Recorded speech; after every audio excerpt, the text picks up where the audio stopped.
পুজো করতে গেলে নির্দেশিকা কলকাতা বিশ্ববিদ্যালয়ের তরফে যোগেশচন্দ্র মমতা বন্দ্যোপাধ্যায় কলেজ, সেখানে পুলিশি প্রহরায় হরিণঘাটার এই কেস, তাহলে পুজো কি হবে পশ্চিমবঙ্গে? পুজো কি আর হবে না? তো হিন্দু বিরোধী সরকার। হিন্দুরা যতক্ষণ না জাগবে ততক্ষণ এই জিনিস চলবে। এই জিনিস চালাচ্ছে মমতা বন্দ্যোপাধ্যায়। তার কারণ তার 30-32% ফিক্সড ভোট ব্যাংক রয়েছে। বাকি গরিব হিন্দুদেরকে কোথাও শপথ মোল্লাদের দিয়ে ভয় দেখিয়ে ভোট দিতে দিচ্ছে না, কোথাও 1000 টাকার লক্ষ্মীর ভাণ্ডারের লোভ দেখিয়ে ভোট নিচ্ছে। যতক্ষণ না নিজেদের সংস্কৃতি এবং ধর্ম রক্ষার জন্য 70% হিন্দুর 70% হিন্দু 70-এর মধ্যে 70% ঐক্যবদ্ধ হয়ে একে না হারাচ্ছে, ততক্ষণ পর্যন্ত এই যন্ত্রণা চলবে। আমি সিপিএমকে তাড়ানোর ক্ষেত্রে অন্যতম ভূমিকা নিয়েছিলাম।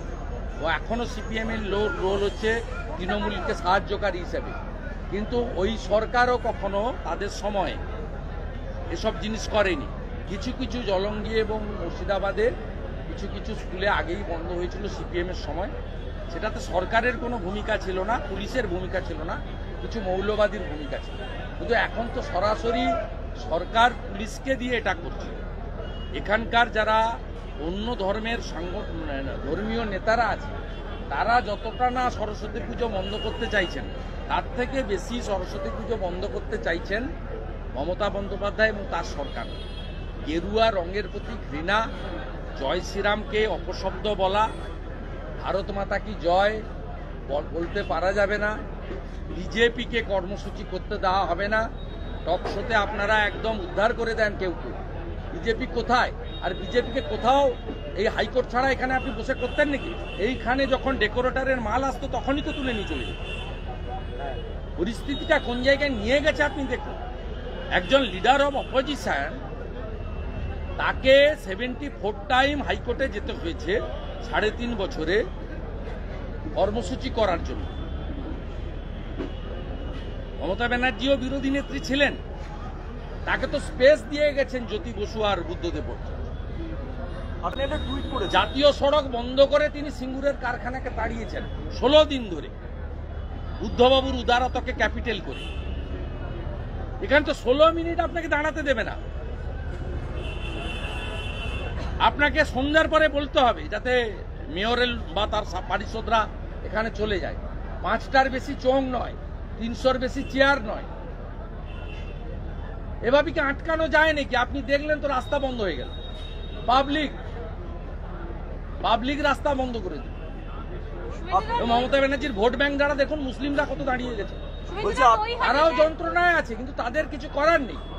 তাদের গ্রামগুলো কন্ট্রোল বাই দি মৌলবাদী র্যাডিক্যাল ফোর্স।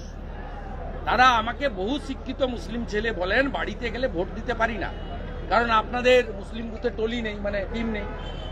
আর সিপিএম লড়ে না, আইএসএফ লড়ে না, কংগ্রেস অধিকাংশ মালদা মুর্শিদাবাদ ছাড়া বাকি সব জায়গায় কম্প্রোমাইজ। ওদেরই 4টে লোক বসে থাকে। আমি মোদিজিকে ভোট দিতে চাই দেশের স্বার্থে, কিন্তু আমার তো ভোট দেখতে পাচ্ছি। আমার বাবা বলে তুই ভোট দিবি না তো আমাকে এখানে থাকতে দিবে না। আমার নন্দীগ্রামে মাইনরিটি মোর্চার প্রেসিডেন্টকে জিজ্ঞেস করছি তোমার বুথে ভোট নেই কেন? বলছে ইমাম সাহেব ডেকে বলেছে যে কেউ মারা গেলে তার নামাজ পড়াতে আমাদের তো লাগবে, আমরা যাব না।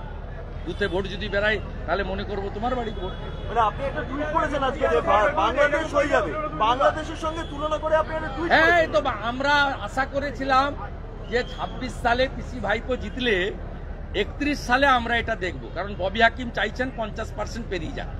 উনি বলছেন যে আমরা এখন 33%, 50 হয়ে গেলেই সারিয়া কানুন চালু করে দেবো।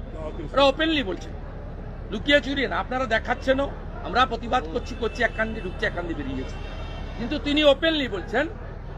তা আমরা তো এখনই দেখছি যে 24-25-এই বাংলাদেশ হয়ে গেছে।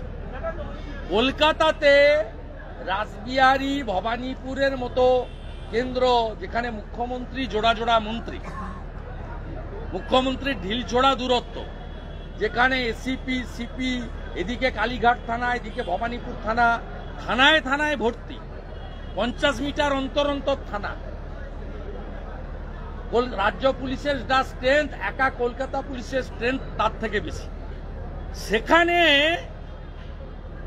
আপনার জয়েন্ট সিপি মর্যাদার অফিসার আইপিএসকে দিয়ে যত রকম বন্দুক আছে ঘিরে বাগদেবীর আরাধনা হবে, বিদ্যার্থীরা তারা পুষ্পাঞ্জলি দেবে মাকে। তাহলে তো মালদা, মুর্শিদাবাদ, উত্তর দিনাজপুর, উত্তর 24 পরগনা, দক্ষিণ 24 পরগনা, যে 9টা জেলা বাংলাদেশের বর্ডারে আছে, সেখানকার অবস্থা সহজে অনুমেয়। গড়বেতা, কেশপুর, কোতলপুর, জয়পুরের অবস্থা সহজে অনুমেয়। হুসগ্রাম, মঙ্গলকাট, নানুরের অবস্থা সহজে অনুমেয়। গোসাবা, বাসন্তী, ভাঙড়, হিঙ্গলগঞ্জ, মিনাখা, বাদুড়িয়ার অবস্থা সহজে অনুমেয়। হাইকোর্টকে সেখানে ভূমিকা নিতে হলো। এই অনুমতির জন্য হাইকোর্টকে হস্তক্ষেপ করতে হচ্ছে। মানে কলকাতার দিকে সরস্বতী পুজো করার জন্য হাইকোর্টকে আপনি যাকে প্রশ্ন করছেন তাকে 74 বার হাইকোর্টে যেতে হয়েছে, শুধু কর্মসূচি। সমর্থকরা, জনগণ জড়ো হবে, আমার কথা বা রাজ্যের কথা বা আমার দলের কথা আমি বলবো, যেটা বাবা সাহেব আম্বেদকর আমাকে সংবিধানে দিয়ে গেছে, তার জন্য যেতে হয়েছে, কোনো আইন অমান্য নয়। মহাকরণ আপনার কর্পোরেশন দখল, নবান্ন দখল নয়, ল ভাইলেশন নয়। টু এক্সপ্রেস মাই স্পিচ, যেটা আমাকে কনস্টিটিউশন প্রোটেক্ট করে দিয়ে গেছে, তার জন্য 74 time I went to the Calcutta high court and got proper permission. বিজেপির অফিসে ভাঙচুর এবং তালা ঝুলিয়ে দেওয়া হয়েছে, এর জন্য অলোক রাজরিয়া দায়ী, পার্থ ভৌমিক দায়ী। উল্টে ভারতীয় জনতা পার্টি কর্মীদের বাড়ি ভেঙেছে 8টা। ভারতীয় জনতা পার্টির যেখানে ইলেকশন অফিস হয়, অনুষ্ঠান বাড়ি, সিংহেদের বাড়ি আগুন জ্বালিয়েছে। আমি এক স্যান্ডেলে এক্ষুনি দিচ্ছি এবং আপনাদের মাধ্যমে অলোক রাজরিয়াকে সতর্ক করছি, যদি এক্ষুনি রাজীব কুমারকেও জানাচ্ছি যে আপনারা যদি ব্যবস্থা না নেন তাহলে দেখুন কিভাবে আগুন লাগাচ্ছে।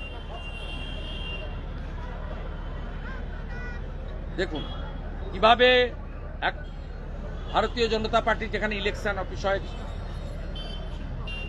8 জন বিজেপি কর্মীর বাড়িতে করেছে। এখন তৃণমূলের 2টো দল ছিল, আমিও আক্রান্ত হয়েছি একটা দলের দ্বারা, তাপস দাও আক্রান্ত হয়েছে। সেটা কি? আদি তৃণমূল, নব্য তৃণমূল, লাল চুল কানে দুল, তাহারই নাম যুবা তৃণমূল, যাদের আবির্ভাব হয়েছে ধরাধামে 2011 সালে 21শে জুলাই ব্রিগেড প্যারেড ময়দানে, মাননীয় ভাইপোর পার্টি, তাদের দ্বারা আমরা আক্রান্ত। আমরা সবাই বলতাম আদি তৃণমূল, নব তৃণমূল।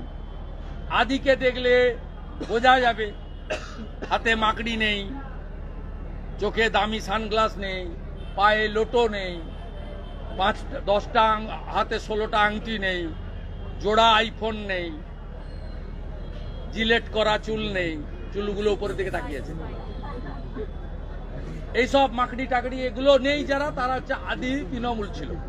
তারপরে এলো নব্য তৃণমূল, ভাইপো, তার সঙ্গে বিনয় মিশ্র, তার সঙ্গে হুগলির শান্তনু, তারপরে এখানে সৌম্য বক্সি, অনেক এরা আছে, সব চোর ডাকাত, কুন্তল ইত্যাদি ইত্যাদি। এরপরে এখন রিসেন্ট আপনার বহরমপুরে মার্ডার হওয়ার পরে, তারপরে দুলাল সরকারের মার্ডারের পরে, সুশান্ত ঘোষের উপরে গুলি চালানোর পরে, সন্দেশখালীর এমএলএ সুকুমার মাহাতোকে মারার পরে, মিনাখার এমএলএ এর উপরে গুলি চালানোর পরে এখন 2টো তৃণমূল তৈরি হয়েছে, আক্রমণকারী তৃণমূল, আক্রান্ত তৃণমূল। দুয়ারে সরকারেও বন্দুক হাতে আক্রমণকারী তৃণমূল, দুয়ারে সরকারে হাডুডি খেলায় গুলি ছুটছে, নতুন তৃণমূলের আক্রমণকারী তৃণমূল। দুলাল সরকার মৃত কার হাতে? ইংরেজবাজার পৌরসভার মাননীয় councillor town president Narendranath Tewari, Nandu তেওয়ারির হাতে। আমার কথা না, রাজীব কুমারের কথা। তাই এই চারটে সম্প্রদায় ঘোরাফেরা করছে। সবাই সাবধানে থাকবেন, রাত্রে কম বেরোবেন, চোখ কান খোলা রাখবেন, খুব সতর্ক থাকবেন। যে কোনো সময় বাড়ি ভেঙে পড়তে পারে, হেলে পড়তে পারে, এমনকি মাথায় গুলি এসে লাগতে পারে।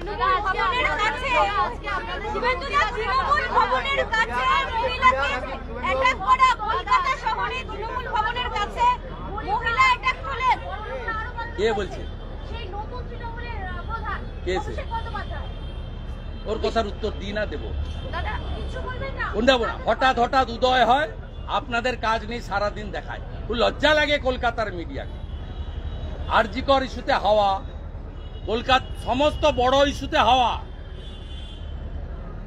এয়ারপোর্টে যাওয়ার সময় দেখাচ্ছে, কেটে কেটে সব পোস্ট করছেন আপনারা। চালিয়ে যান 3 দিন ধরে। ওর কথার উত্তর আমরা দেব না। ওর কথার উত্তর দেওয়ার জন্য আমাদের অনেক লোকজন আছে, অনেক ফ্রিল্যান্স আছে, আফজল চাঁদ আছে, ওর সঙ্গে কথা বলে।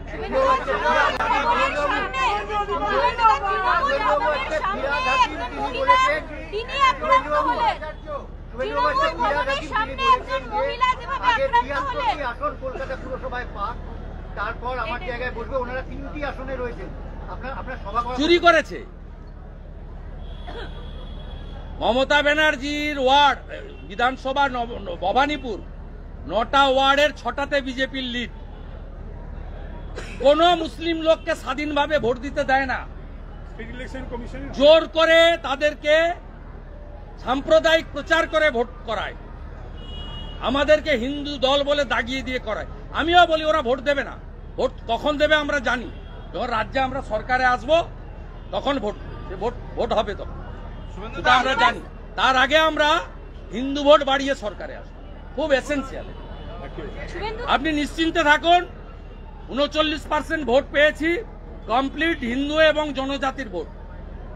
আরো 5% কেন, 10% হিন্দু ভোট বাড়াবো। আপনারা চালিয়ে যান। Hats off to Zakir Sheikh and Sabir Ali. আপনারা চালিয়ে যান, আমরাও চালিয়ে যাচ্ছি। হিন্দু তাকত দেখাবে বাংলায়, বলে গেলাম আপনাকে।